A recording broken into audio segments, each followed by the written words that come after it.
Welcome back to the 411 Podcasting Network. I am your host, Larry Csonka, and this is episode 36 of the 411 on Wrestling Podcast.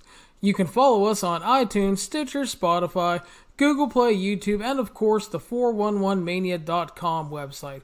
Please make sure to subscribe and share the show around, and if you have time, leave a 5-star review on iTunes. Joining me on today's show is my good friend and returning guest, 411's second favorite son, Stephen Cook. Steve, how are you? Oh, hey, brother Larry. What's up, sir? Not much. You know why you're 411's second favorite son, right? Because the most favorite son is Justin Watry. No, I'm the favorite son because I get the sympathy vote because of the whole one leg thing. So. Oh, okay. All right. I thought... so Watry's not on top of the most popular polls anymore. No. I thought for sure. By the way, interesting experience the other day. I went swimming for the first time in like a long time, and especially since this. Yeah. Which was like nice and refreshing. Good exercise for me. Yeah. One downfall to it. Swim in a circle now. Yeah. No, it was actually kind of cool. But did you at least go in a big circle, or is it just like a tiny circle? No, it's kind of a big circle, but yeah. Okay, well, I mean, if you're going around... Now, how's the floating go? Can you float? Yeah. It's for the most part normal. The only thing that was weird was I was like standing. I was playing catch with my daughter, and she threw a ball that like veered really far left. And in the water, it's really weird. Like the residual, for lack of a better term, that's what they call the stump. You don't really feel it in the water because of the water pressure. So I'm not thinking, this ball starts going to the left, so I start leaning over like I'm going to place on my left foot to catch it. And of course, just like fall in the water. I'm like, poof. And she's laughing her ass off. She thinks it's hilarious because I fell. And it was pretty funny in all honesty. I mean, I assume you got to wait a couple of years to build up the strength in their legs so you can go back on the diving board, right? Probably, yeah. Although in theory, I could take my my prosthetic into water as long as I don't go in salt water, they say. Well, so no ocean swimming for you. Yeah, which I never did anyway, but that's okay. So Steve Cook, we're back together again, and we're going to talk about two shows tonight. We had a loaded weekend, similar to last weekend when we had the G1 and Slammiversary. This weekend was AEW Fight for the Fallen and WWE Extreme Rules. And I want to thank you for stepping in and covering Fight for the Fallen for me, because I had a massive power, cable, and internet outage due to storms, and that sucked.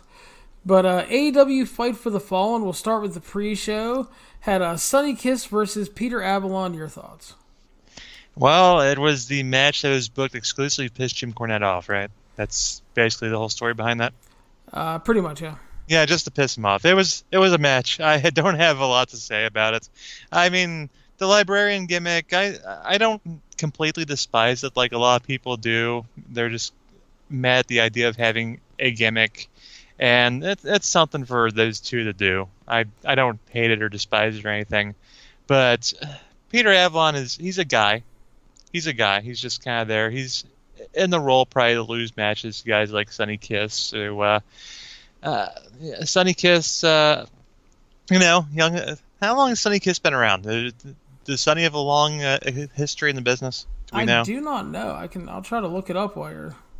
I'm gonna guess that Sonny's still early on in Sonny's career. Still has some work to do. It seemed like to me. Big Finish was the old the crotch leg drop is a thing. I don't know. Not really my cup of tea. I don't know how big you are on the Exotico matches, Larry, down in Mexico. Those are definitely hit or miss for me, and this one was a miss for me. I'll be honest. Just didn't do a whole lot. Didn't do a whole lot for me. Just to piss Jim Cornette off, as far as I can tell. That's kind of what it feels like in a way. But I mean, yeah, it's like during Janela's match when he did that apron DVD spot and yelled out "fuck Jim Cornette." So yeah. But I mean, what are you gonna do? Like Peter Avalon's fine. He's a way better wrestler than Leva Bates. So at least this match came off as passable. I thought it was okay. I like Sonny Kiss for the fact that really charismatic. I think he can be a really good like opening act. Because he's really charismatic and get the crowd into it. I think he's pretty good at times. And I think from what I can tell, he's in wrestling since 2013. Okay, and So presenting something different, which is always appreciated too. yeah. So but no, I think it's like a kind of like an opening act type thing. I mean, you need opening act stuff. You need like an R-Truth, a No Way Jose, somebody with charisma that gets the crowd into things. And I don't think there's anything wrong with that. I don't think necessarily Sonny Kiss will be like a huge star, but I think he has a lot of charisma and can definitely have a role on the card no matter who he ends up pissing off. And we also got an appearance from Jackson DeVille, one of our favorite NFL mascots. So that was good. Well, yeah, there you go. I mean, why not? Next up was the ladies tag, Baker and Nakajima versus B. Priestley and Baker and Rio, versus B. Priestley and Nakajima. I thought it was like solid, pretty good at times. Britt Baker got knocked loopy with concussion early in the match, and is that what happened there? Because I noticed there's that one spot where she went to a completely wrong corner to get a tag. Yeah, she got knocked. I guess B kicked her right in the face and concussed her. And I thought B. Priestley's performance was pretty sloppy at times, and like she was kind of over and everything. I think the fans liked her, but not exactly a breakout performance in my eyes. I thought as far as the buy-in stuff has definitely been hit or miss. I thought this is a good step in the right direction. I was impressed with. I thought Priestley did pretty well. I like Shoko's stuff. Rio was pretty fun. Britt was kind of hit or miss, as you said, due to that concussion. Looks like they're trying to do something with her and Priestley going forward. Some kind of angle there. Lots of stuff going on for the AEW women. There's some more of that a little bit later on.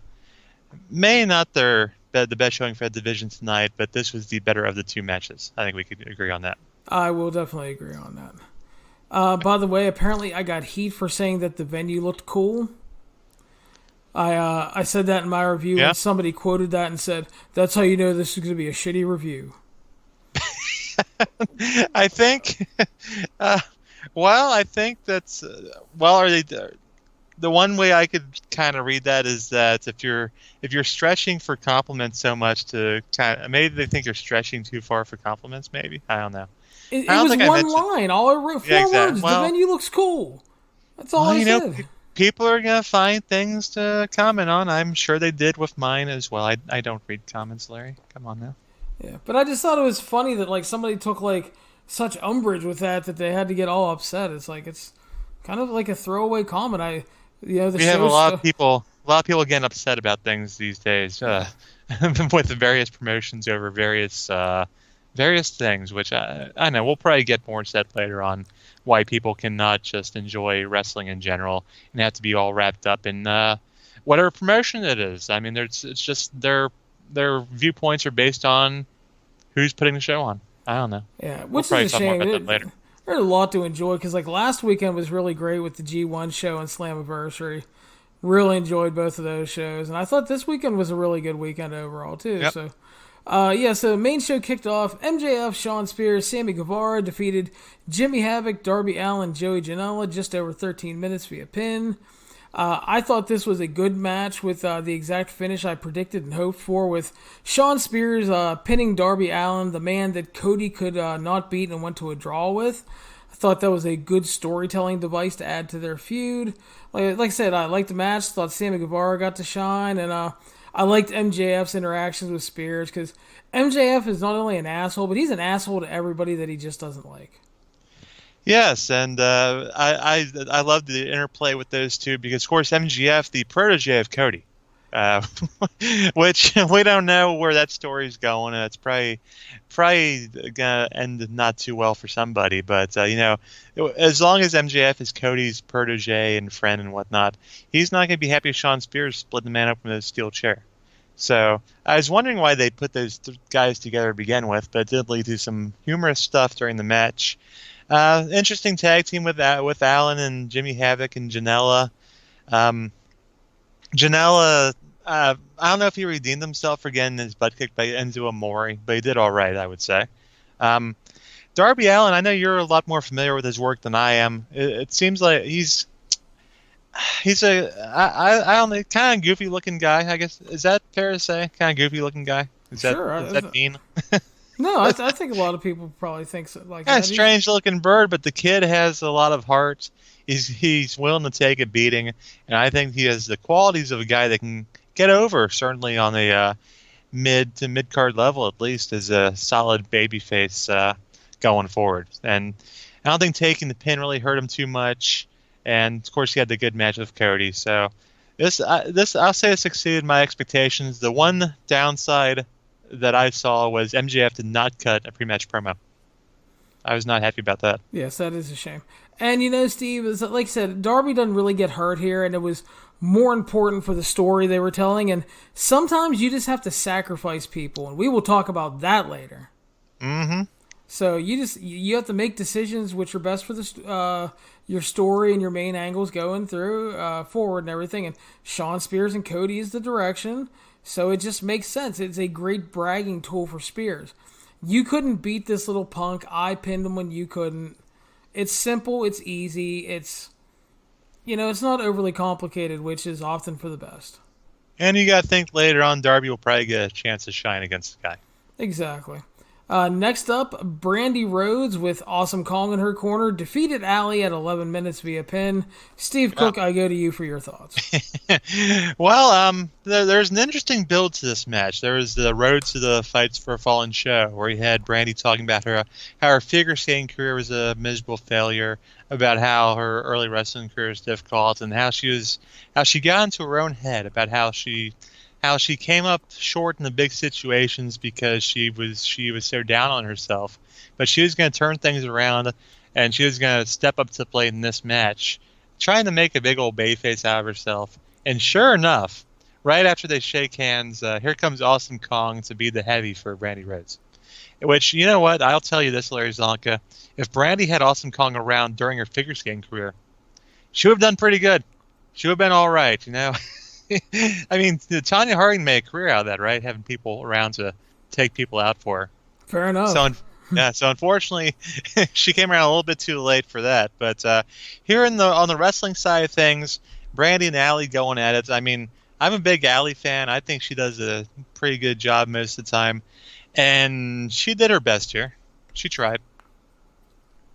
And Brandy kind of is what she is as far as her in-ring ability goes, and it went 11 minutes, and it felt like it was a lot longer, to be honest. And eventually, Brandy gets the win. And the high point of the match, of course, is after the match when Brandy and Awesome Kong beat up Allie, and here comes none other than the Japanese wrestling legend herself, Aja Kong. That's right. They had the big Kong off post match, and yes. I read in my review that it must be nice to have fly Aja Kong in from Japan for a 3-minute angle, fuck you style money. I mean, I'm totally jealous. It's pretty nice. I mean, I wish I had that money. But Brandy and Allie, I did not like it. Did not think it was good. Felt they turned Brandy into a Stephanie McMahon clone. Just like a horrible... The Dollar Tree Stephanie McMahon was the phrase I saw thrown on Twitter the week before. That's a good one. Match wasn't good. Brandy wrestling looks like somebody trying to wrestle underwater. It went too long, and god damn, the booking of Allie has been so bad so far. They sabotaged her with a Leva Bates match. Yeah. They give her this. It's like, you would think that you take the time to sign her so she won't sign with Impact again. And you know what? It's rare that Impact actually books somebody better than their competition. But they booked Bobby Lashley better, and now you see that they booked Allie better. Yeah, definitely so far. But yeah, her booking's been horrible. The Aja Kong, Awesome Kong thing, never been done in the U.S. It'll the crowds, the AEW crowds have reacted really well to Aja Kong and the Joshi so far. Yeah. So I think aura-wise, they'll get away with a lot in that match without doing a ton because Awesome Kong is obviously not what she was a while ago during the Gail Kim feud. She's had back issues and stuff. Aja Kong can still go pretty well, but I mean, on aura alone and crowd reaction, they'll get away with a lot, and that should be interesting and possibly an all-out match, I would think. Yeah, I would say so, and I do think that Brandy has plenty of good qualities, but I also think that they don't really play towards any of them right now. Yeah, Fair enough. Next up was the winners of this match move on to All Out to face Best Friends. The winner of that match gets a bye in the first round of the tag team tournament. This was the Dark Order versus Jack Evans and Angelico versus Land of the Lost, Jungle Boy, and the Luchasaurus. Oh, yeah. I'm a big... You know what? Jungle Boy and Luchasaurus, that's a fun pairing right there. Ain't it? Dude, yes, they're so much fun. And a half. Fun and a half right there. Those two have the potential to be big old stars in this promotion. If they market them right, if they do the right things with them, those two can be big time. Always been a big Jack Evans fan. I just like the guy. He flips a lot. It's cool. He's got that white boy douchey kind of charisma about him. Always a good time. And Angelico's very talented. And, the Dark Order. Let's talk about these guys for a minute. You might remember them as the Super Smash Brothers in various indie promotions. And here they are with a bunch of random guys. Creepers. They're creepers, right, Larry? They're called creepers that came out with him and were, like, doing weird poses and shit. You got Stu Grayson, he used to be called Stupefied, and then Evil Uno, as opposed to Player Uno. My theory was that Evil Uno grew out of his old outfit. Quite possibly. I think is what happened there. But this is a balls out match right here. They threw everything in the kitchen sink out there. The people loved it. You had Marco Stunt around there jumping around like an idiot. I don't know what's going on there, but very high on Jungle Boy, high on the Luchasaurus, one of the big guy there. And Dark Order gets the win. They're a talented tag team. Don't get me wrong; these guys have got a lot of skill. And as far as the gimmick goes, I'm not sure. Again, I'm not sure it's something that plays to their strengths, but at the same time, I'm kind of willing to give it a chance to see what they can do with it, at least. Yeah, I thought the match was really good. Dark Order won at just under 15 minutes. Really good, especially for a late addition to the card. Dark Order winning made the most sense because the whole thing since they came in was they've been targeting Best Friends. And that was teased. It's starting back at Double or Nothing. So it makes sense to book that match for All Out. But the act just, it doesn't feel over, you know? It's like they're a great team. I love them. But just like the act right now is just, I don't know if it's a combination of the gimmick sucks or people just don't know who they are. Or I think it's they don't know. I don't think it hasn't been properly fleshed out, at least from what I've seen. I'm not really sure what exactly the Dark Order is supposed to be. There are two dudes with a bunch of gimps at ringside. And is there more to that? Is there a goal in mind other than messing with the Best Friends? Is there what's going on there? Yeah, I don't know. And like I wrote in my review is like again, Dark Order winning makes the most sense because of the established story. But when I was watching this match, all I could think of about 3/4 of the way through was like, Jesus Christ, you got to put over the Luchasaurus and Jungle Boy. Like, call the goddamn audible, you know? It's like, because those dudes are over big, and like you said, like, you market them right, and here's the thing, if you can actually get a kids audience to start watching, because like, the kids demographic is really low for wrestling right now. It's skewed so older. But if you can actually get some kids to watch, these are the kind of guys you could market to kids. The big-ass Luchasaurus and his little jungle buddy.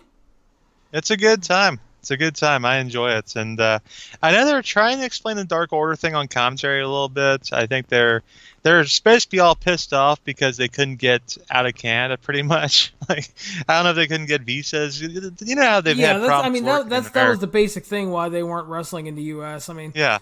So I kind of hinted at that, and then I think JR's line about it was, well, why aren't they mad at their parents?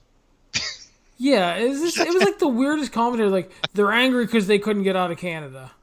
And then you have Alex Marvez, who was sitting there like a half-asleep robot most of the time. It's like, dude, are you awake? Meanwhile, Excalibur's like, Jesus Christ, my back hurts. I'm carrying this fucker.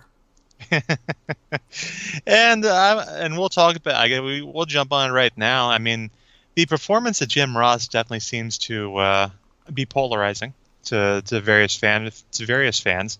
A lot of fans just think that JR needs to go out and call it a career. They've thought that for like 10 years now. I don't mind him so much, Larry. I don't know. He doesn't bother me as much as he seems to bother a lot of people.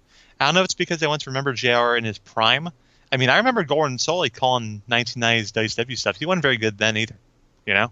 Yeah. No, Jim Ross is like, he's better than he was when he was calling the New Japan stuff. Yeah, he didn't give a shit there. Yeah, and like he was really great calling like the Dustin Cody match. So it's like there are still flashes of really great Jim Ross in there. But And like, then sometimes when they throw weird shit out there, and he won't do it, you know? yeah. And then, but like, I don't see the obsession with a fucking 3-man booth in wrestling. It annoys me. You don't need Marvez at all. Excalibur is like really, really good. Jim Ross, when he's in like the right match setting, can be really good. Yeah, And the just thing put them is down. like Jim Ross will even kind of fuck around with Excalibur, because like there was a match, like I think it was the last show. I think Chuck Taylor hit the Falcon Arrow, and Excalibur was like, Chucky T with the Falcon Arrow, and Jim Ross goes, nobody kicks out of the Falcon Arrow, Excalibur. That's right. And he totally deadpanned it like the straight man, and I about died because it's like you don't expect Jim Ross to do that, but that was funny. So it's like, yeah, it's like I'd be fine with those two. Yeah, Jared does it. He does his research, man. Like Marvez is like, I saw they were doing like some backstage interview stuff with him. Let him do that. He seems good for that. He's just not a good commentator. I mean, and to be fair, Alex Marvez, this is it's his second show doing this. So I mean, I'd be okay with giving him a little time to figure it out. And I'm not sure if the best time to do that is when you're trying to debut your promotion. But at the same time, I don't want to completely throw the guy under the bus because, he's trying. I'm sure he's trying, dude. But I mean, you're about to hit TV soon, and you can't afford to have a bad commentary booth. Well, WWE can apparently.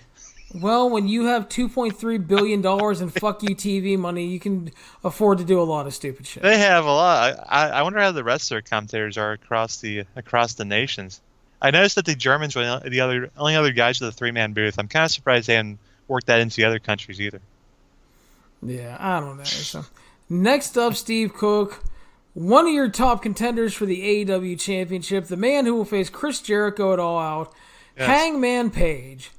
Yeah. Defeated Kip Sabian in 19 minutes via pin. Now let me talk about this. In my preview, and Jeremy and I talked about this. We talked about the goal of this match was to put Page over as much as you could like a big star, because up until this point, he really hasn't been. Page is really great. He's always getting better. I think he has a ton of potential. But he won like a sketchy battle royal, then he won a random 4-way match, and now he's facing just like random undercard guy who won a buy-in match. So, no offense to Kip Sabian, the match was in no way about him. This match was all about Hangman Page. And I don't want to hear that, well, they were teasing a draw or they wanted to protect Kip Sabian and keep him strong. No, fuck Kip Sabian. He was not the priority here. This match was completely fucking baffling to me.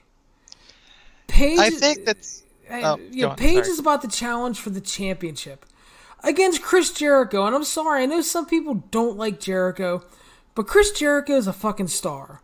So the goal of this match should have been to make Adam Page look like a big a star as you could and like a legit threat to Jericho.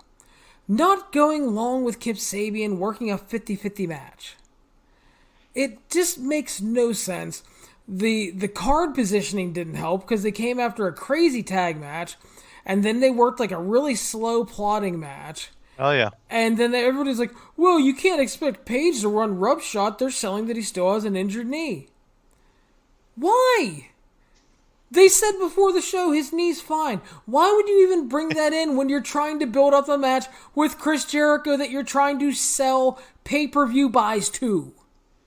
Well, I mean, Becky Lynch had that big knee injury work her way into WrestleMania, and we saw how well that went.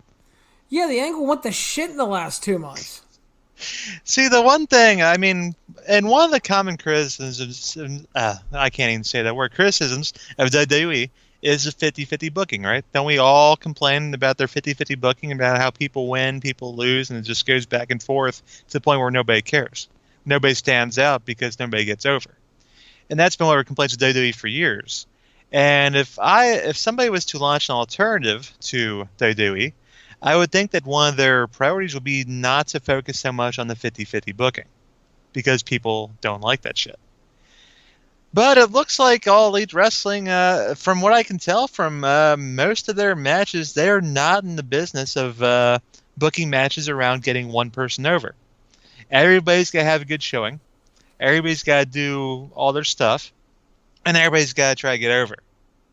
Which is, I can understand why you're doing that, because you try to encourage the roster. I understand that. You're trying to encourage these guys to go out there and do their thing. But then sometimes you have to put that aside, like when you're trying to build up Adam Page for a match with Chris Jericho. And yeah, some people don't like Chris Jericho. But also, yeah, you need to try to put Adam Page on Chris Jericho's level. Because right now, if you're just sitting there, if you don't know nothing about, New Japan or ROH or any of that stuff, you've never seen Adam Page before, you're kind of wondering, why the heck should I think this guy's on Chris Jericho's level? And they need to prove that he is by having good showings against guys like Kip Sabian. Bring in Chris Sabin. Why not? What's he doing? Oh, is he still injured? Probably. I don't know. I think so. Yeah, but they should get him.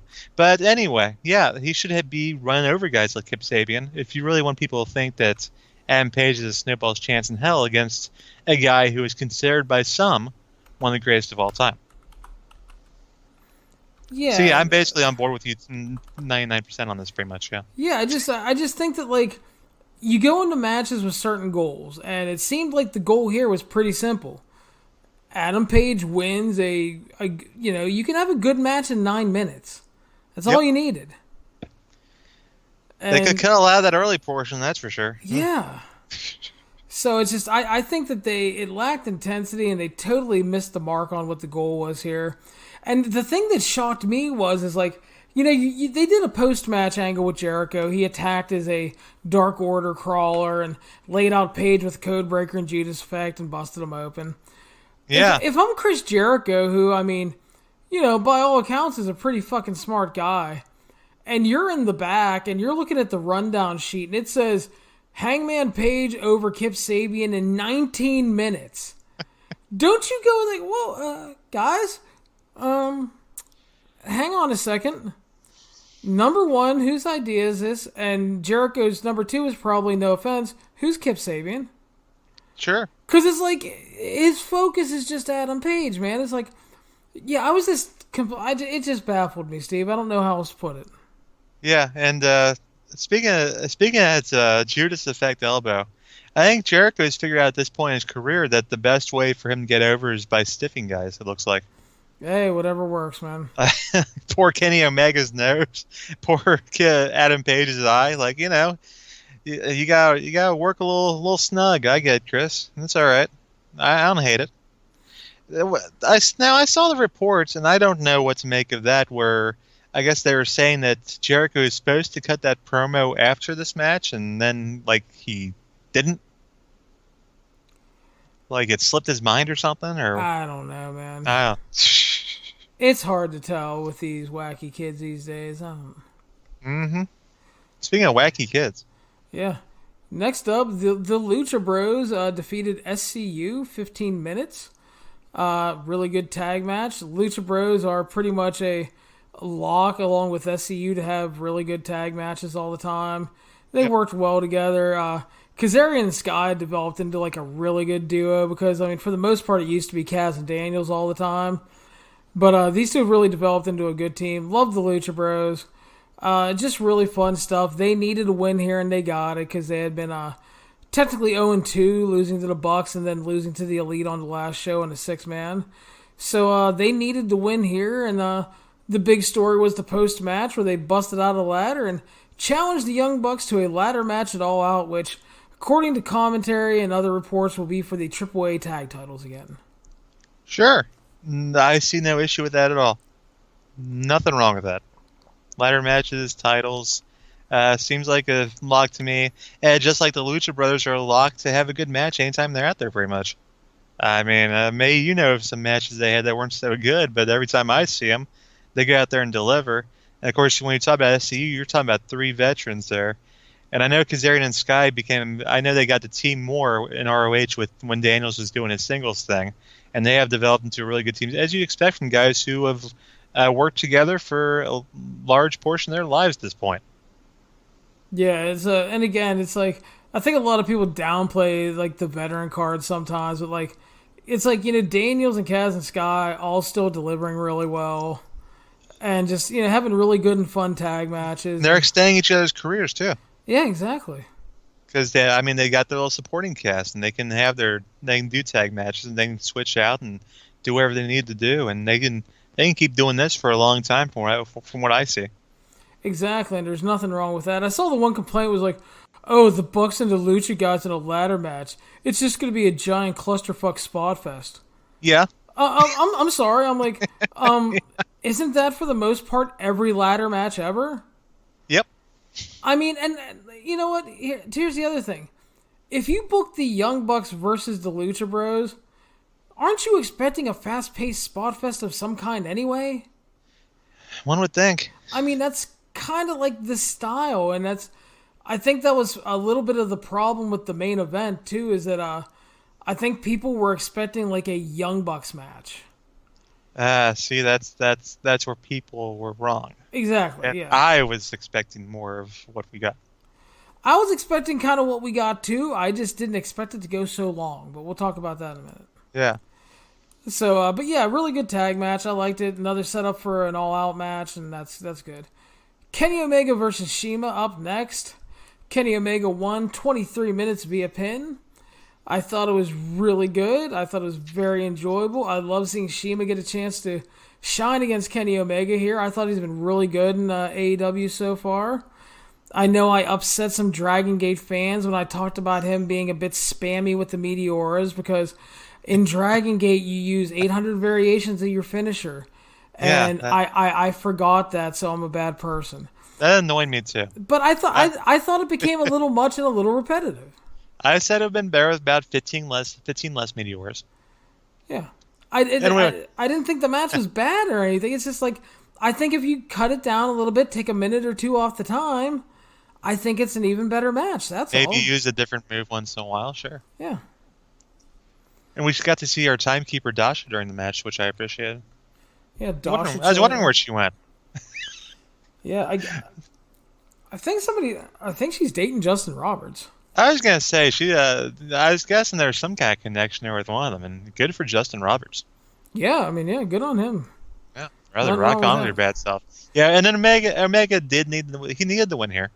Let's be honest. I mean, they were pushing how he hadn't won a singles match yet, and at a certain point, you gotta have your big guns win these types of matches, and I don't think Chima's gonna be a full-time guy here. I wouldn't expect him to be anyway. No, I think he's going to be mostly full-time, but he's going to work.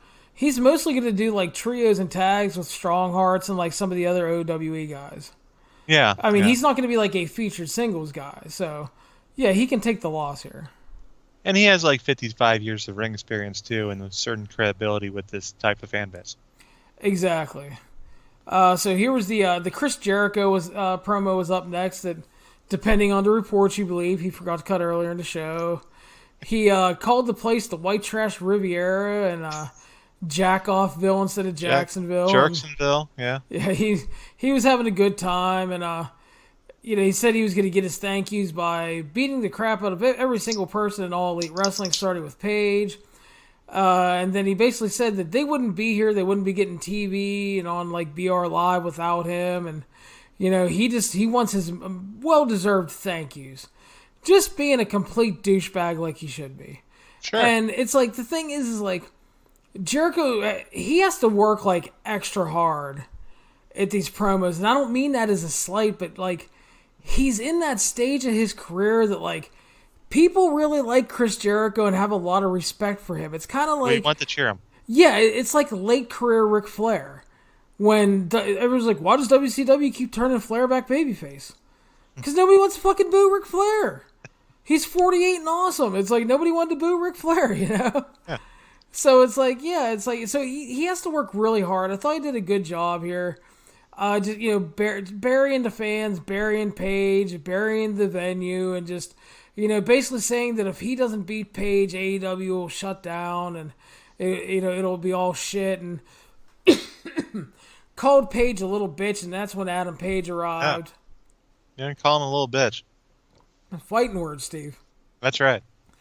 So they had a little pull apart. Jerry Lynn and the referee crew broke them up. Some wrestlers arrived. Fans chanted, "Thank you, Hangman."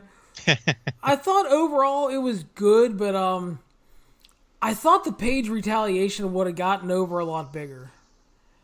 And it didn't feel like it. Well, I mean, part of that was because he was out there for 19 minutes with Kip Sabian. Yeah. No, and people were going to think we're beating a dead horse, but that's it.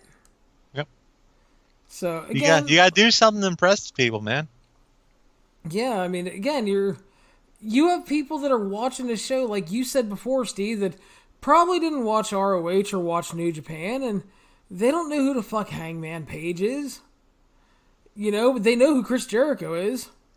Yeah. So it's like you got to do what you can, and I think they've really failed Adam Page in the build up here. Yeah, they could have done that. Could have done that a bit better, and it kind of tells you. I gotta tell you, going into All Out, that it seems like Jericho is the easy pick to be champion. I would think that would be the smart move, especially with Page not. I mean, you can build up Page a little bit later, I suppose, but Jericho's got to be a first champion, I would think. It feels that way. It really does. I think number one, he's a name, and number two, it's just they haven't built Page up enough. So yeah. And then we moved on, Steve, into our main event. The Young Bucks defeated Cody and Dustin Rhodes, 31 minutes or so via pin. Yes, so I will go to you for your thoughts first. You know what? I mean, when I hear 30-minute main events, I think of the Young Bucks home promotion for so many years, PWG. I always thought that PWG main events were kind of like the director's cuts of like a solid wrestling main events, where there would be like a bunch of added on stuff that you know how the studio always makes the directors take stuff out to shorten that movie down a little bit to make it more palatable for the mainstream audience. And PWG matches to me were always like that, where they just do all the things and all the things and all the things and have a match usually 10 minutes longer than it should have been, at least. So, sometimes longer with PWG. But yeah, these guys, I mean, I'm not knocking the match. I thought some good stuff. They did a lot of their stuff.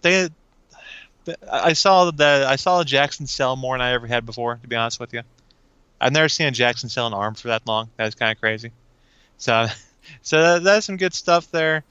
But like I said, it was too long. That was my main complaint with this whole show, honestly. If you shave off a minute here, you shave off a couple minutes here, make it more compact, I think you just have a better show overall. Not to diminish the efforts of the Bucks, or certainly of Dustin. Oh, God bless Dustin Rhodes, man. He needs to stick around, doesn't he? Oh, that fuck guy. Yeah. Oh man, he can still go for years and years. It looks like right now. And Cody, of course, him and Dustin make a great team.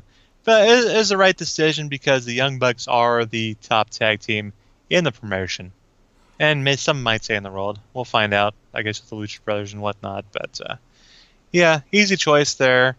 And I probably liked the match a lot more than some people did because it wasn't a Young Buck style match. It wasn't quite as Young Bucky as people were probably hoping for. Yeah, I thought it was good. It didn't need to be 30 minutes. I really like both teams, and I'm all for the Bucks. Slowing down every once in a while and working a different style match, telling a different story. But it came off as a bit self-indulgent, just going that long for the sake of going long, and crowd was feeling tired, and it needed editing. You cut 11 minutes off of it. Go around 20 minutes. Get all your stuff. That's fine. You can still tell a really good story in 20 minutes. You don't.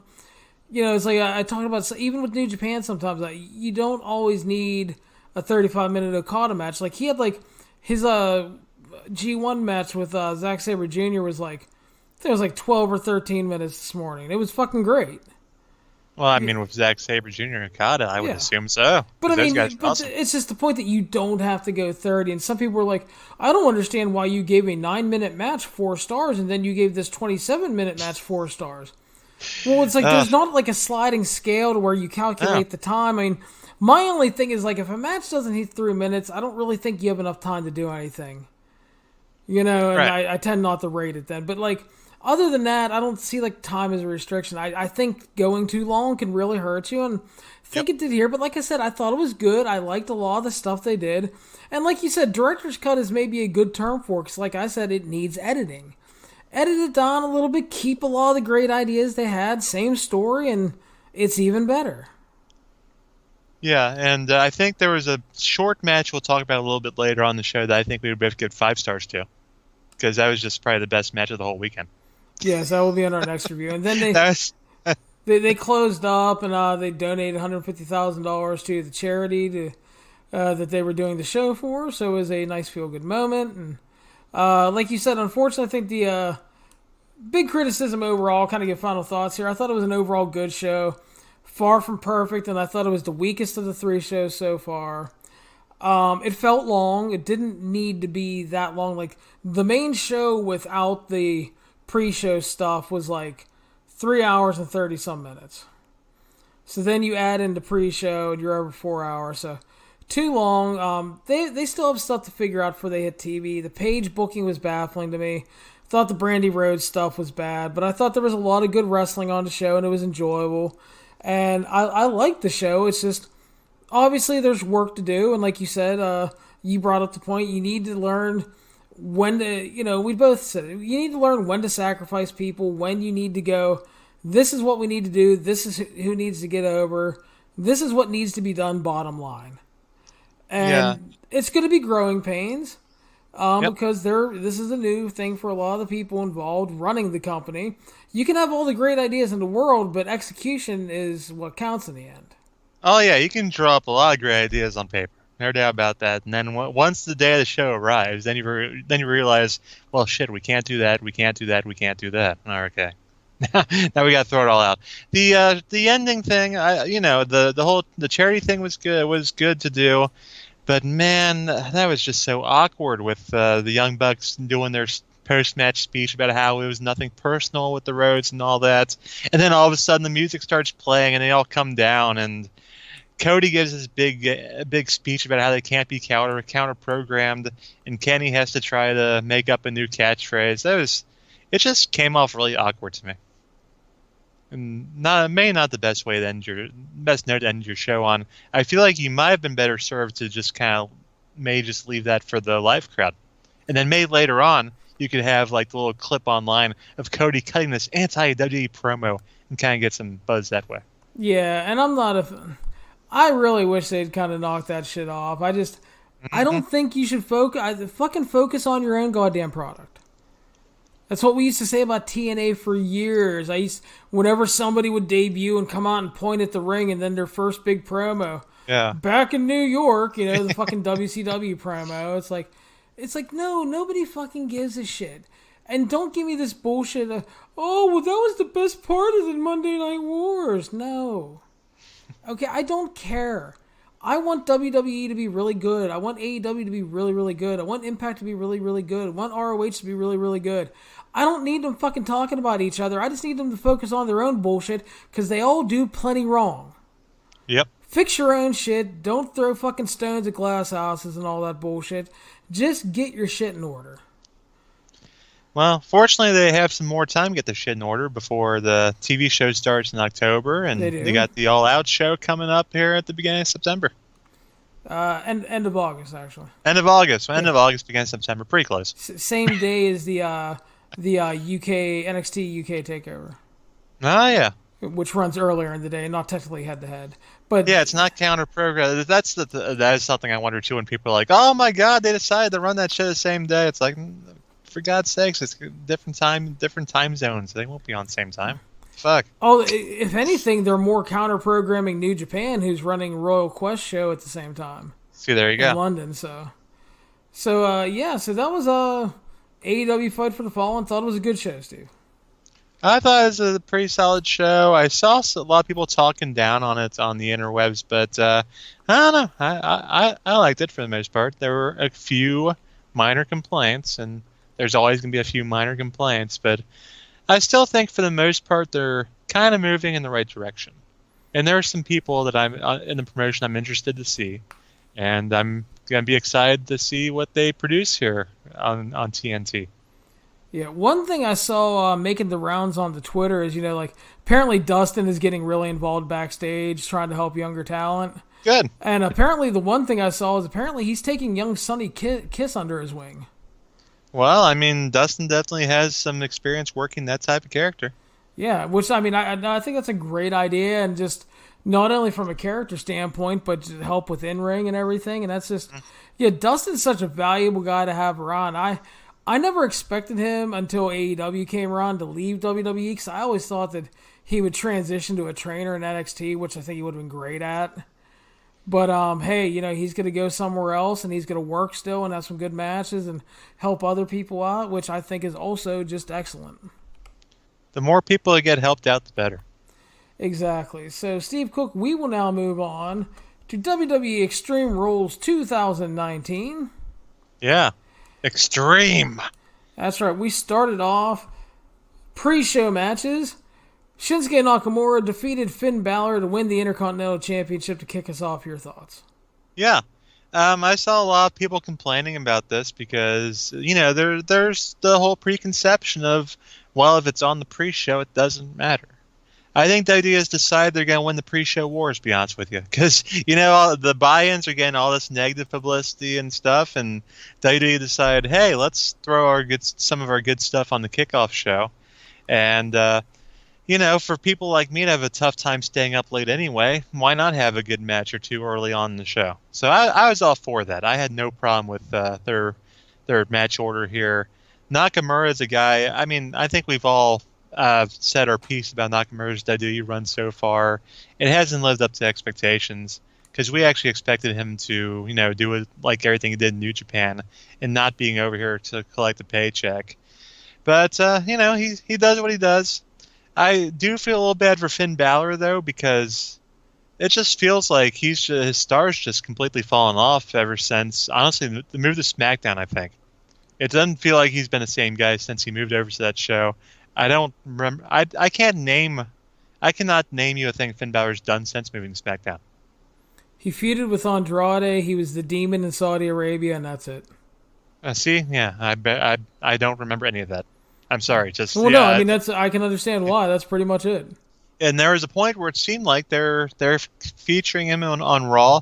It seemed like he is a guy they had a lot of, they saw a lot of things in. For God's sakes, he wrestled Brock Lesnar the frickin' Royal Rumble, and ever since then it's just been kind of this continuous drop for him. And now he's opening up the pre-show, which is not as bad position as people say, but at the same time, it's nowhere near where we thought he would be at this point.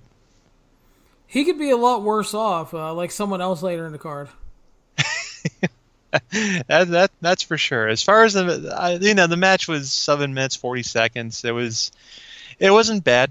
It was a decent little match. It wasn't like if these guys faced off in the G1 5 years ago, it probably would have been 45 stars or whatever. But it wasn't anything like that. But good for Nakamura. His pension, Yep. No, I thought it was good for the time given. I enjoyed it.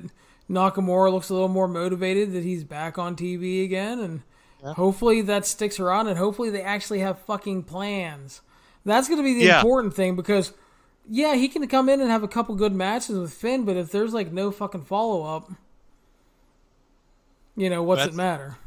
Yeah, if this leads to these guys doing more together, then sure, rock on. I'd be all about it. But if it leads to Nakamura floating along with the Intercontinental title, nobody paying attention, and Finn Balor having some useless feud with somebody that may or may not lead to a demon feud, then yeah, who cares? Yep. Next up was the Cruiserweight Championship match. The Good Reverend Drew Gulak defeated Tony Nese, 745 via pin, to retain his title. By the way, make sure you go watch the Drew Gulak versus Matt Riddle match from the Evolve show on the network. Great fucking match. But yeah, this was, again, they didn't get a ton of time, which was a shame because these guys are really good working together. But again, good for the time given. They know how to work with each other. I thought they got the most out of it. And Gulak retains, and that's good. I need him versus Oni Lorcan Stat. Yes, Gulak versus anybody is something I'm interested in watching right now. And it feels like he's the guy who thrives from not being on Raw or SmackDown. You see him on 205, you see him on NXT. He might, I don't know if he did the UK thing or not. I know he's on the Evolve show. It seems like he pops up everywhere else just having these great matches, which, kind of reminds me of, you might recall in 2018, there was a guy named Buddy Murphy who was Who? the yeah, exactly. He was like the cruiserweight champion for most of 2018, and he was having these kick-ass matches. Everybody's talking about how great he was. And 2019 turns around, and it's time to call him up to SmackDown. He's on SmackDown, right? See, I don't even know because I'm not sure he's been on the damn show. Yeah, the Buddy Murphy thing is just so disappointing. Because it's like, here's the thing. I understand that it's looked at as like a big promotion. He's going to get some more money theoretically working live events. Yeah. But, I mean, if you're not going to use him, why didn't you just fucking leave him there in 205 Live and have some fucking banger matches with people still until you actually had a goddamn plan for him? Is it better that they don't have a plan for him and just put him in live events, or what they did with Cedric Alexander last week, where they had him dress up under a mask as a janitor and lose the match to Drew McIntyre, and then still unmask afterwards like he got one over on them? Like, what the fuck was that? That was the worst part. Is like, what the fuck was that? They unmask him and they're smiling like we fucking showed them. Like, you lost. You lost. You didn't show them anything. Yeah. Oh god, that was annoying. Yeah, actually, Buddy's probably better off not being on TV right now. Exactly. He'd be jobbing Shane McMahon probably in a singles match. So, but yeah, that's saying the point I was going to get to eventually was that I worry that once Drew Gulak eventually gets his call up, which he probably will, he might end up in that same spot as Buddy Murphy. I hope not. Which we wonder where the hell is Drew Gulak? What happened to that guy? He's too good for that shit. Yeah, I do think I think he's better than Buddy Murphy. I'll tell you that. So hopefully he can rise above it. We shall see. All right, so we kicked off the pay-per-view proper with a no-holds-bar match. The Undertaker and the Big Dog Roman Reigns defeated Shane McMahon and Drew McIntyre 16:55 via pin in a shockingly, to me, very good match.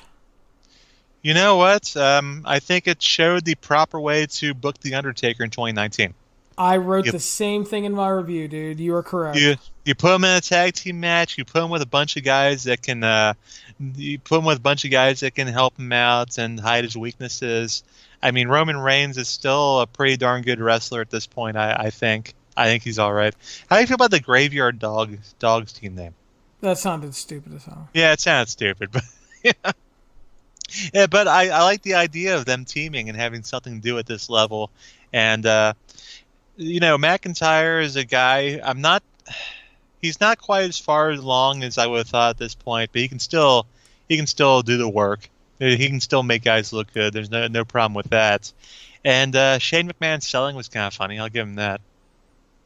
He looked like he was going to die again out there, just yeah, red face. Which I thought was funny. Death. I got some humor out of that. And then Elias came out and didn't do much of usefulness. I did notice how, if you looked at Undertaker and Roman Reigns and Elias from the back, how are you supposed to tell these guys apart? I couldn't. They morph into one person. They all look like the same guy. The only thing worse would be throwing Seth Rollins black out top, there. Black hair. Yeah, throw Seth Rollins out there for a 4-way, and who knows what the hell's going on. So, the universe might collapse on itself if they're on the screen at the same time. Well, that might be coming up soon one of these days. I don't know what Seth's gonna be doing here pretty soon, but yeah, this match definitely exceeded my expectations, which weren't particularly high.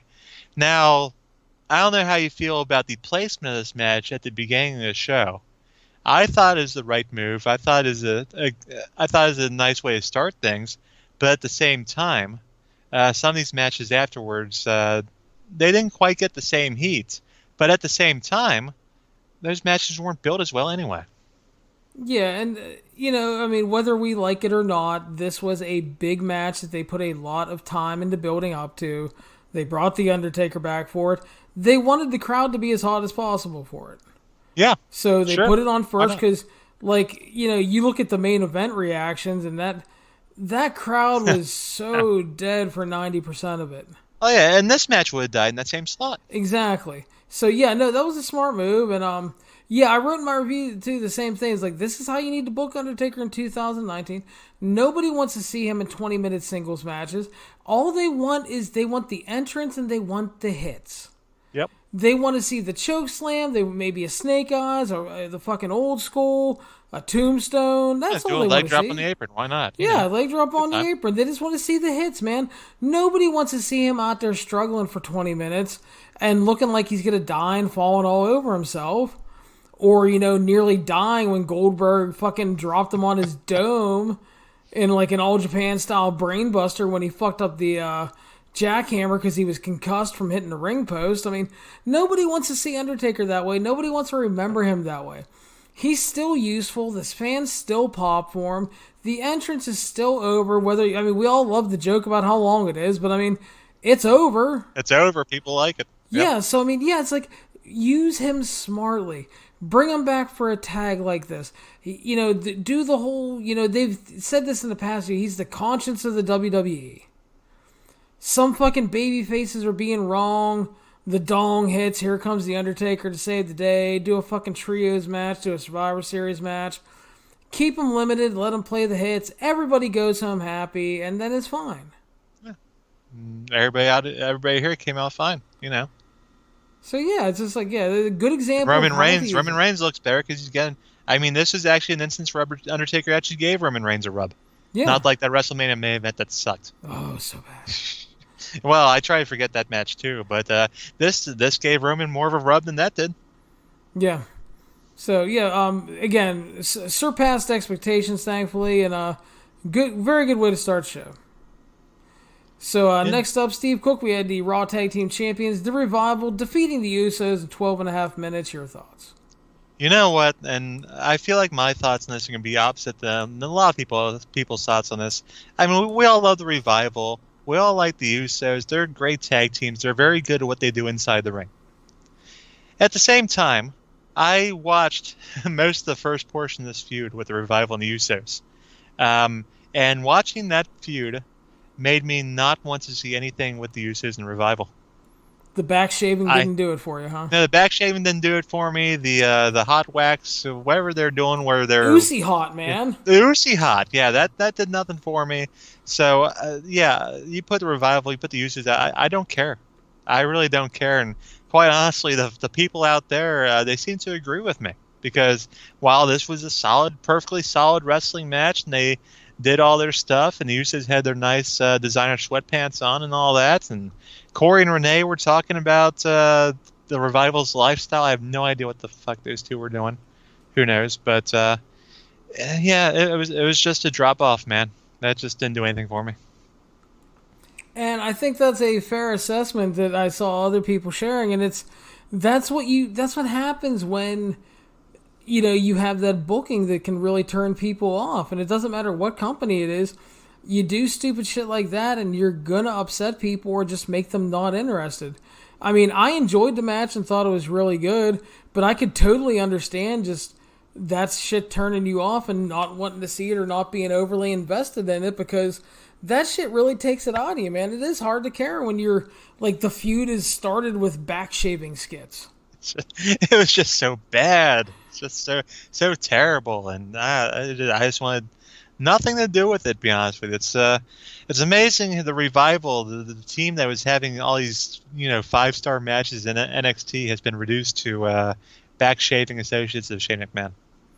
Yeah, it is. It really is a shame, and I just I really wish that they could get away from that shit, because that's such like cliche Vince comedy. Ha! Good shit, pal. Good shit. Ah, pal. So, but yeah, I mean, I enjoyed it probably more than you did then. But yeah, I mean, I could totally understand you and others not being into it. It's a fair complaint, yeah. And that's what the that's what happens when you create a situation where the audience has a lack of faith in your booking.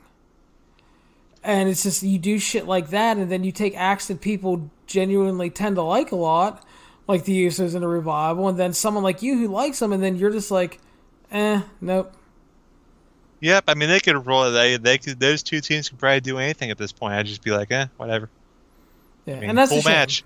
I mean, fine. I have no complaints about the in-ring product there, but eh. Yeah. So before we talk about the next match, Steve, I know you got to watch the G1 special last weekend on Access TV. Sure. So okay, the next match was Aleister Black defeating Cesaro 9:45 via pin. Yeah. I really liked this. I thought in a way, the reason I thought this really succeeded is because it was a very non-traditional WWE match. To me, this felt like the Ibushi Kenta match last week. Very, very kind of strike heavy and, non-WWE formula is what I'm saying. Yeah, I get what you're saying there. It was definitely not something we traditionally see on these shows. I think the crowd even was not really sure how to take it, to be honest with you, because it's just so different. Exactly. Yeah, because So it wasn't really basic, start, shine, heat, comeback. I mean, it was just like a kind of back and forth fight with the common thread throughout being Aleister Black attacking with leg kicks, which eventually softened Cesaro up towards the end, and he knocked his ass out with Black Mass, got the win. And again, see, this is what Hangman Page and Kip Sabian should have been. yeah. Under 10 minutes, Cesaro looked good here. He got stuff in, but at the end of the day, there was no doubt Aleister Black was the better man because he knocked him the fuck out. And they should be trying to build Aleister Black at this point, which honestly they did not do a good job of up until now. The team with Ricochet that got broken up because somebody had to be on the same show with their girlfriend, their wife, I guess. I don't know what all that was about. All the drama going on with that. So I guess that's I don't know. I don't know, but who knows, man. yeah, it was a good match though, and yeah, it didn't overstay its welcome either, which we always appreciate. Because they could have added on 5 more minutes, I'm sure. Yeah, but I really enjoyed this. I thought they accomplished their goal of putting Black over well in his re-debut here for his singles run, and again, like we talked about in Nakamura, now they just have to follow it up.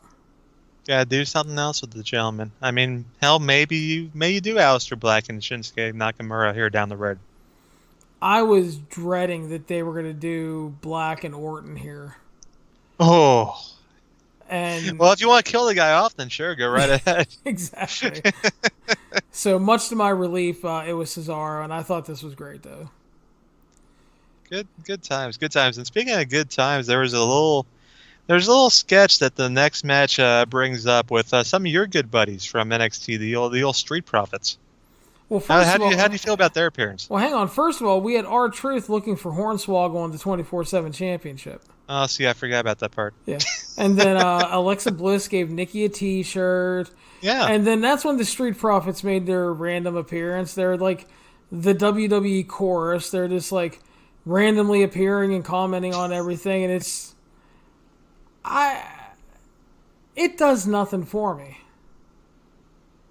I liked them. I think they're really charismatic, but it's like you're just backstage saying a bunch of random shit. Yeah, I get you. I mean, they're trying to build up the tension between Nikki and Alexa, I suppose, is what they're trying to do there. And one of them wanted to party with Nikki, I suppose, good time, I guess, right? Sure, unless you have to deal with Killian Dane. Yeah, I wouldn't want to do that. But yeah. So, but then it led into I know, Larry. I know you're a big fan of handicap matches. Oh yeah. Yes, a handicap match for the SmackDown Women's Championship. Bayley overcame the odds, defeating Alexa Bliss and Nikki Cross, 10 minutes, 20 seconds. Hey, the good news is they're still behind the Bayley push. Yep. She won Money in the Bank, won the title, and hey, she's winning matches and not looking like a geek like when she feuded with Alexa years back when she had the Raw title. I was gonna say she actually got a match. She got a win in a match with Alexa Bliss. I was very impressed because she couldn't buy a win over that girl however many years ago. Yeah, I thought the match was perfectly solid for what it was. A little flat. It was the weakest thing on the show to that point. But the good news is, again, like I said, Bayley is looking good as the champion. But In all honesty, I'm way more interested in the Nikki and Alexa angle. I was definitely interested in Alexa. I'll say that. Oh, I've I'm missed her very wrestling, shocked. man. I have missed her wrestling. That's all I can tell you about that. A fine technical wrestler, that Alexa Bliss. Just one of the best looking grapplers out there. I think. I think you would say. I'm shocked that you're infatuated with Miss Bliss. Well, what can I say? I'm a man of taste. Fair enough, man. Not gonna critique you on that. I mean, yeah, Alexa's very nice to look at. Speaking of guys who are not nice to look at, how about that? There you go. Good segue. Last man standing match. Braun Strowman defeated Lashley 18 minutes and 20 seconds. Yeah, that needed to be the longest match on the show. Yeah, a bit lethargic. They worked really hard. Good news was the crowd seemed to really like it. They reacted big to the finish, which was Braun power slammed Lashley off of like a riser through a gimmicked stage below. I think they fell about 3 feet on that. Yes, and then the referee didn't know where they were because they fell to their death. Started counting, and then Braun yelled, "Hey, Kool-Aid," and broke through the wall and won. Oh yeah. So I mean, you know, and I mean, it was good. It was better than I thought, but went too long. It did go overly too long. You could tell that the guy. I think it might have been because the guys had to walk around. I think is what happened there. Yeah. And it takes them longer to get places. They're not the quickest moving men. Certainly Braun's not. I mean, he's a slow fella, so it takes him a little time to get places. But yeah, the fans were into it, which is a good sign for Braun as well, because if there's a guy that's had his stock fall, we talked about Finn Balor's stock, how it's fallen. That Braun Strowman stock was once sky high, and now it's down to the penny stocks. Yeah, I was actually surprised Braun won here. I actually thought that with the whole, I mean, they actually felt like they were trying to make Lashley look strong in this angle because Braun speared him through the whole stage gimmick, and then Lashley was perfectly fine. And Braun had the fractured pelvis And and ruptured the ruptured spleen spleen, and I think he lost an eye, possibly. Yeah, and then he came back from the dead and won, and Yeah, you know, oh, these things happen. It's wrestling. yeah. But yeah, better than I expected, and but yeah, too long. Cut about 5 off of that bad boy. Yeah, and then you're cooking. So next up, Steve Cook, a match I know you loved because it was the SmackDown Tag Team Championships. New champions as the New Day defeated Rowan and Daniel Bryan and Heavy Machinery just under 14 minutes. I love this match. I thought it was great. I thought everybody got time to shine. The closing stretch with Big E and Daniel Bryan was fucking straight fire, man. Yeah, it was. Yeah, it was. Those guys going at it. That was some good stuff. Bryan making the fatal mistake of targeting Big E's chest, though. That was a bad move on Bryan's part. Yeah, if you guys didn't see the finish, basically it's Daniel Bryan's is fucking teeing him up with the yes kicks in the chest. Kicking the shit out of Big E. Big E starts firing up. And it was at this point that Daniel Bryan made a mistake when he slapped him in the face. Yeah, that wasn't good. Big E fucking murdered him with a lariat, dropped the straps. Bryan ran away and went to do his little backflip up in the corner counter daily. And Big E just caught him out of midair, tagged in Woods, and the midnight hour finished him. Great fucking like 30, 45 second finishing stretch there. Big E, it's like you look at that, like now granted it's an extremely small sample size, but you see an interaction like that with Daniel Bryan and you're like, why the fuck are they not pushing this dude? You know what? And there was a time back when Bryan was the WWE champion where I thought that Big E would be the guy to get the push and maybe even beat Bryan for that title, and it ended up being Kofi because Kofi was their choice. And Big E agreed with that choice. But yeah, there was time where I thought Big E would be that guy. And when he gets a chance to do that kind of thing, you think, yeah, that's the guy right there. Run with it. That was a great closing stretch with him and Bryan, and really good. And New Day, like 6-time tag champs. I mean, yep. I see people already complaining about that, but I mean, they're fucking over, and they have really good matches. They're popular. They sell merchandise. They're good talkers. There's no reason not to push those guys. Yeah, and Heavy Machine. Otis and Tucker, they look pretty good. Yeah, and well, that's the other thing too. Is like Rowan and Daniel Bryan developed into a much better tag team than I thought they ever would be. And Heavy Machinery, working with them a lot, have been doing really well. So yeah, I mean, like I said, I enjoyed this. Otis. I know everybody gets, we joke about the Vince McMahon humor, but Otis cracks me up sometimes. Yeah, And that guy, just, he can pull it off. yeah, and it's fun. But yeah, really, really good stuff here. Love that finishing stretch with Bryan and Big E.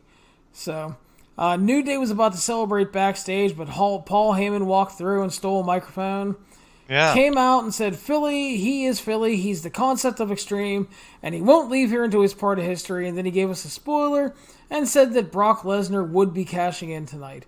But then he basically said, you also have to question if he's just fucking with us. Yeah, because he's Paul Heyman. Exactly. Yeah, and Paul Heyman lies a lot. Just ask the people who work for him. Very true. Steve Cook next up. AJ Styles defeated U.S. champion Ricochet, 16 and a half minutes via pin. Your thoughts? It was basically a type of match you would think from Styles and Ricochet, except I'm sure a lot of people weren't very happy about Gallows and Anderson being out there and doing all the interference they were doing. It was just like back in the day, man, back when those guys were in that club. Remember that club they were in over in Japan? In that promotion I can't think of right now. And those guys were all together. And it's just like back then where they're doing all their interference, they're doing all this cheating, and how, God forbid, they cheat. But it just makes Ricochet look better, though, because it's not just Styles run over the guy. Ricochet is a guy they have plans for. They want him to do big things. And losing to AJ Styles with the help of Gallows and Anderson doesn't hurt him at all. Styles got to do the Styles Clash off the second rope. That is pretty great. So, some good stuff here. I'm not sure it went as high as some people might have been hoping for, but I dug it. I thought it was good stuff, and we'll see. I'm sure we'll see more of them here in the weeks to come. Yeah, I thought it was really good. I thought they played off of their previous Raw meetings well. The interference was there, but it didn't feel overbearing to me. They were heavy on the story aspect here because they're trying to rebuild the club, and it felt like they're getting ready to work into a really great series of matches with this. And this was like the kicking off point. It sucks that Ricochet lost the title already, but again, he's feuding with AJ Styles. Yep. So I mean that's good, and obviously they're giving him a chance because I mean they could, it's not like here Ricochet, here's Baron Corbin. So, but who was the poor guy? Who was the small guy that they had? Oh, Kalisto. Kalisto was the guy that had that endless series of matches with Baron Corbin. And look how well Kalisto's doing these days. Hey, Kalisto had Baron Corbin's best match of his career when they had that chairs match that was way, way better than anybody ever thought it would. Well, are you sure Baron Corbin's best match of his career wasn't later on in the evening? No, it wasn't. It really wasn't. No, it wasn't. The best match on this show actually is coming up next. Right now, everybody, I'm going to spoil January for you. Steve Cook's match of the year. Yep. Kevin Owens defeated Dolph Ziggler in 10 seconds via pin. Yes. The bell rang. They kind of scuffled. Kevin Owens hit the stunner. Fuck off, Dolph, and pinned him. That's exactly what that needed to be. There was no need for anything else other than Dolph Ziggler getting stunned and pinned. At this point in my life, I do not need to see any more Dolph Ziggler other than things like that. I just don't need to see the guy, honestly. Kevin Owens is my hero. He is. I did not want to see a long Dolph Ziggler match here. And again, we talked about it. There are times when a goal is to put someone over and you have to sacrifice somebody. And they're obviously building to Kevin Owens and Shane with the angle that they started on SmackDown. Yep. And they're trying to present Owens as the big badass anti-hero now after the weird temporary heel turn. They tried for a second, then they went back to heel for some reason, and now they're back. Yeah, and you know what? Starching Dolph in like 10 seconds is a great thing on pay-per-view. Plus, I'm all for these occasional short matches on pay-per-view. These things are great sometimes because then you're in the back of your mind, you're like, hey, this can happen. Yeah, match can end at any time. It's not going to go over 10 minutes just because it's on pay-per-view. Yeah, like, they're not my favorite wrestling matches from a technical aspect, but, like, it's like, trust me, it's like, I get why Yano is in the fucking G1 every year. Because he's basically a night off for guys. The crowd loves his matches, and he works like 3 to 5 minute matches for the most part. And they're easy on his opponent. They get in and get out, and they need nights. They need nights like that in that tournament. Yeah, so I mean, it's just. But again, sometimes you need things like that, and this is a great reminder of, hey, there can be these little quick matches, and again, the goal here was to put Kevin Owens over for a bigger feud, which is not Dolph Ziggler. No, Dolph Ziggler. He can just go away as far as I'm concerned. Go back to the Comedy Store. Go back to Comedy Store. Go back to Fox News, asshole. Yeah. I would tell him to go hang out with Tyrus, but he got fired. So. No, and he's still there. I thought he got fired for like sexual harassment. No, he's still there. He still has a show on their internet deal or whatever, and the girl that he sexually harassed doesn't have a show. She's the one who got knocked off TV for that stuff. Wow. So, yeah, exactly. But that's Fox News. That's how they operate over there. Jesus Christ, that's fucking horrible. I didn't know that. I thought I read that he got fired. Oh man, Jesus, that's horrible, dude. No, he just got moved to a different show. Well, I mean, there you go. So we moved on. Co-main event of the evening: WWE Champion Kofi Kingston defeated Samoa Joe 9:45 via pin. Yeah. I thought it was solid, but felt disappointing. Joe beat the shit out of him. Joe dominated him, but it never felt like Joe could actually win. Because Joe never wins. Yeah, well, that's what I mentioned here. It's like it came off as flat, and with this loss, Joe is something like 0-8 in world title and universal title matches. I think he's won, 2 matches all year, possibly? Something like Honestly, that. the guy never wins. The only time he beat Rey Mysterio at WrestleMania, and other than that, well, I mean, he got that title back via forfeits, and maybe he did something else. But you see Samoa Joe at this point, you see, well, he's going to lose to somebody. And Kofi got. I don't know if Kofi got any offense in that match besides the Trouble in Paradise. It was just a guy that never wins, being down your world champion for 9:45 and then getting a flash pin. Yeah, so I mean, it was just there for me. It wasn't bad or anything. It was solid but flat. And I'm not taking anything away from Joe's ability. I mean, he's good out there. He does some good things. I'm just saying that at this point, it's tough to see him beating much of anybody. He's certainly not the WWE champion. Yeah, and that's a shame. It's because Joe is like just a fucking hell of a promo these days, and it seems like I get all fired up for these matches with these great promos, and then it's like, and all of a sudden, yeah, and then like you get like the weird stretch of Rey Mysterio matches with like the injuries and weird finishes and stuff, and yeah, so I don't know, but so that was that, and then technically the main event of the evening, the WWE Universal and Raw Women's Championship winner takes all Extreme Rules match. Champions Becky Lynch and Seth Rollins defeated Lacey Evans and Baron Corbin. I was all ready to title this show if they won. WWE enters the darkest timeline as Baron Corbin becomes champion. Oh gosh, that would have been a disaster. But I think we both agree the high point of this match was during the entrance of Lacey Evans, where I don't know where they decided that Lacey was going to start trying to woo Seth Rollins. I don't know where that became a thing. I must have missed that episode. But she decided to have Seth's name on the back of her trunks. And I guess they're supposed to zoom in on Seth's name. I suppose so we knew that it was there. They zoomed in on her butthole. I mean, pretty much. It was like we said, it's like those New Japan cameramen back when Maria Kanellis used to be there, and they like zoom in on her boobs and on her butt and on everything except her face, pretty much, is what they used to do back in New Japan. And at this point, Kevin Dunn decided that they're going to zoom the camera right up Lacey Evans' butthole. And eventually they had to explain why they did such a thing. It's like, oh, it says Seth on the back of her tights. We couldn't tell. We saw a bunch of red butthole, is all we saw.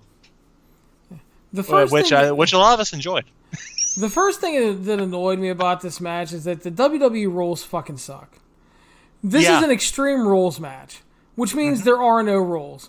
But they're tagging in politely as commentary harps on it's only men versus men and women versus women. But if there's no rules, that really shouldn't apply to this match. I mean, there sure seem to be a lot of rules for a match with no rules in them, and a lot of things you're not allowed to do for an anything goes match. And you can't even make the excuse that the network doesn't allow, which I know that the people like to say, oh, the network won't allow man versus woman.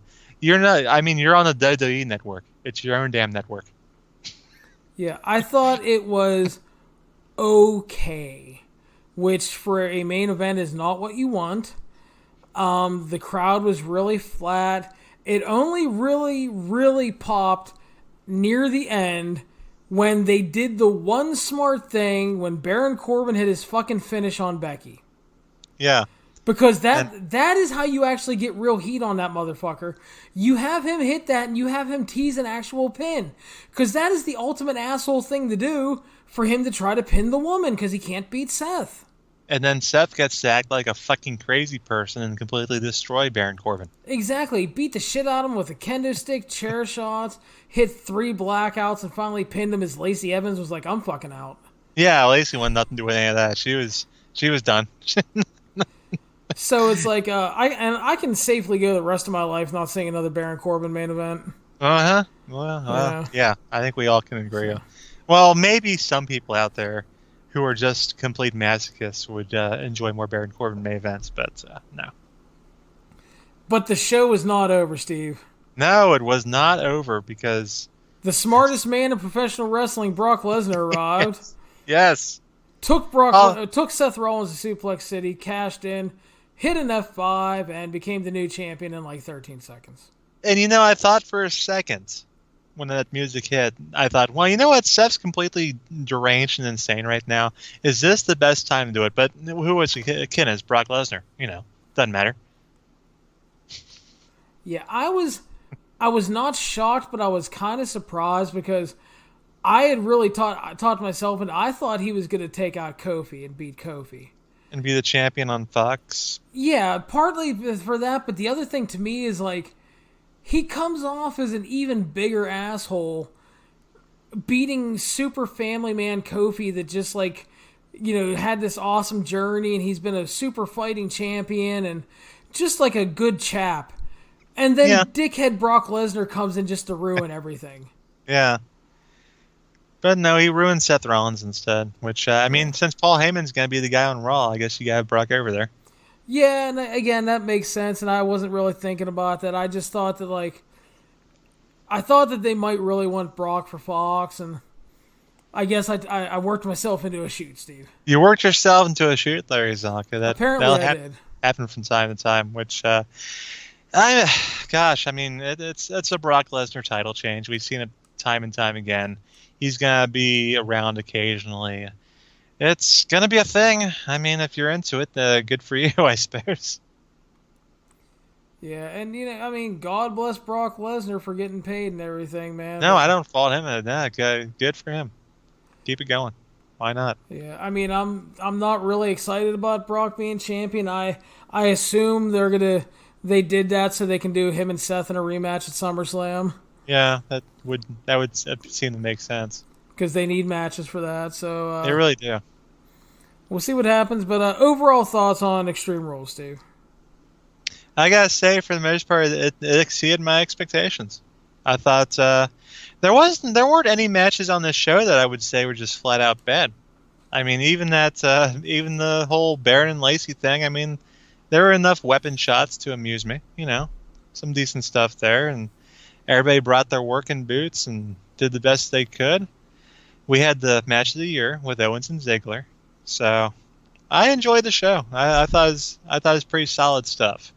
The one thing, and you kind of mentioned it in the main event with the Extreme Rules match, and it's something that they do every year with this show. They just don't make it extreme enough, man. There's just too many regular matches. There's too many rules going on. It's supposed to. If we're going to go Philadelphia and we're going to be extreme, then why aren't we doing crazier stuff? Seriously, even that no holds barred tag match with Undertaker and Roman and Shane and Drew, they were doing the tag in tag out deal. Yeah. It's like, why are you all not just kind of jumping around and acting like lunatics when it's no holds barred? Why are you out there with a steel chair right away? Why did Elias wait 10 minutes to come in? Yeah, why wasn't he out there at the beginning? Just Yeah, like, hey, motherfuckers. why didn't he fucking like run over the Undertaker during his entrance with a fucking car? Do Yeah. something, Jesus No holds Christ. barred. But yeah, No holds barred. yeah, Yeah. that shit annoys me too. I think the show, because like Extreme Rules, it's a B level pay per view. I think it was too long overall, but I did enjoy the show. This was probably the main roster pay per view I enjoyed the most since the Evolution pay per view. Maybe I'd have to think about that for a while, but and there's been a lot of pay-per-views that I completely forgot about. To be honest with you. Well, I found most of their pay per views average to below average, and I thought this one was really good. Yeah. So I mean, I enjoyed it. I had a good time, and not overall as great as last weekend, but I thought this was a really good weekend for wrestling again with Fight for the Fallen and Extreme Rules. And I know you enjoyed the New Japan product last weekend. I did. I need to look up that Kabishi match that took place. I hear that's pretty good. I have to make sure I check that out. But dang it, Larry, is it not totally fun to be a wrestling fan right now? All this great stuff we got going on. There's so much going on, yeah, and it's a blast. There's a lot of good stuff, and I keep telling people, and I don't want to like harp on this, but like here's the thing: is like if you really, really, really don't enjoy something, and you do not have to watch it, there is so much out there for you to enjoy. There really is. I mean, there's so many choices. There's so many streaming services, and if you're not sure, just give something a shot. I mean, read some reviews. I mean, there's tons of reviewers on our site and around the internet. Maybe you'll run across something that, like, looks cool. Maybe you'll read a DDT review and be like, that sounds totally fucking ludicrous. I want to watch that. Yeah. I mean, maybe I don't know. Maybe you want to see, like, some Big Japan death matches. I mean, there's something out there for you. Trust me. You can even turn on WWE Network or even High Spots or stuff like that and find some old shit. Exactly. That's the other thing too. Is like, if you don't want to watch current wrestling and you're just like, I only liked, like I loved Crockett Promotions in the '80s and the Attitude Era. I don't want to watch the main product. Well, fucking keep your subscription to the network and ignore the other shit then, because there's tons of that stuff. But yeah, it is 2019 is totally fucking fun to be a wrestling fan. I love it. Yeah, you need to watch Big Tom Ishii and the adorable Hawaiian Buddha Jeff Cobb. It's amazing. Oh, goodness. I saw these guys going at it on the show in Dallas like, oh, yeah. I need to see some of that. That was a morsel on the plate, Steve. But it was a good one. Yeah, that was just, yeah, those dudes had that interaction, and I was just like, I have to fucking wait a week now. I was like, God damn it. But yeah, it was well worth it, and greatly enjoyable match. It's everything you expect from Cobb and Ishii. Good times. I still have to see that Evolve show. I don't know if you checked that out. I don't know if you had a chance to check that out. There's not enough time too. That's the only complaint I have, Larry. There's just not enough time to watch all this stuff. Yeah, that is the one thing. I caught probably half of the Evolve show. I watched the good Reverend Drew Gulak and Matt Riddle, JD Drake and Austin Theory, Tozawa and Adam Cole. Caught one or two other things too from that show, but yeah, I'm kind of making my way through it because lost the power and everything, and then got everything back at like 7 a.m. this morning, so I had to review the G1 show and Fight for the Fallen and stuff. So yeah, I'm gonna try to catch the rest of that. But yeah, some really good stuff on that Evolve show, which we didn't get to talk about here tonight. But yeah, really strong weekend for the wrestling, man. So yeah, trust me, guys, there's something out there for you if whatever you're watching isn't doing it for you. You just need to look around. Oh, yeah, and there's going to be more coming up, too. Just more and more and more good things coming up on the agenda. That's right. Well, Steve Cook, it was good to talk to you again, buddy. It's been too long. Yes, it's been too long. We'll have to hook up again sometime and figure out something to talk to the good people about. That's right. So for Steve, no shortage of evidence. That's right. So for Steve, I want to thank you and remind you that you can follow the 411 on Wrestling podcast on iTunes, Stitcher, Spotify, Google Play, YouTube, and of course the 411mania.com website. please make sure to subscribe and share the show around if you have a chance, and leave us a 5-star review on iTunes, as we would greatly appreciate it. And I want to thank everybody that has subscribed and downloaded and shared the show as we have continued to grow month to month, and I greatly appreciate that because I really know how packed and loaded the podcast market is, and that, like Steve said, time is very valuable with all the stuff going on. So we thank you. Take care. Happy wrestling. Steve, have a good week. You too, brother.